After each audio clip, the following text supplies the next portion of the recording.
Hello అండి. మీకు నేను ఈ మినీ వ్లాగ్‌లో ఒక అందమైన వ్యూ చూపిస్తాను. బెట్టి కట్టి చెప్తా. ఇంత అందమైన వ్యూ విజయవాడలో కానీ, చుట్టుపక్కల ఉన్న ప్రాంతాల్లో కానీ మీరసలు ఎక్కడ చూసుండరు. అదేంటో కాదండి, మన ఇంద్రకీలాద్రి దుర్గమ్మ గుడి అనమాట. అసలు మీరు నెక్స్ట్ టైమ్ విజయవాడకొచ్చినప్పుడు ఈవినింగ్ 6:00కి ఈ బ్రిడ్జ్ మీదకొచ్చి ఆ బంగారపు గోపురాన్ని చూడండి.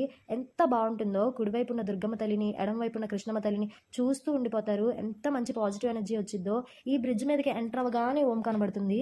నేనైతే ఓంని చూడగానే చేతులు జోడించి మనస్ఫూర్తిగా దండం పెట్టుకుంటాను. నేను ఇక్కడ బ్రిడ్జ్ మీద ఆగానని చెప్పి మీరు ఆగకండి, చాలా డేంజర్. మనకి చుట్టుపక్కల చాలా గుళ్ళే కనిపిస్తాయి. ఇది వచ్చేసరికి మన కృష్ణమ్మ తల్లి బ్యారేజ్ అనమాట. బ్యారేజ్కి అవతల కొండ కనపడుతుంది కదా, ఆ కొండ పక్కనంతా గుళ్ళు ఉంటాయి. వెంకటేశ్వర స్వామి గుడి, ఆంజనేయ స్వామి గుడి చాలా బాగుంటాయి. వాటిని కూడా దర్శనం చేసుకోండి. మనం ఏ ఊరి అందాలనైనా చూడాలంటే ఒకటి వర్షం పడాలి, లేదా ఈవినింగ్ 6:00 తర్వాతే చూడాలి.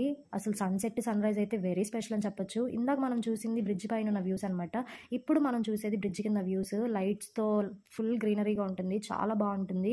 ఇది వచ్చేసరికి మనం దుర్గమ్మ గుడికి బండి మీద కానీ కార్లో కానీ వెళ్ళాలంటే డైరెక్ట్గా వెళ్ళిపోవచ్చు. ఇటువైపు నుంచి వెళ్ళాలి. నడక మార్గం అయితే వేరే వైపు నుంచి వెళ్ళాలి. అది కూడా నేను మినీ వ్లాగ్ చేసి చూపిస్తాను.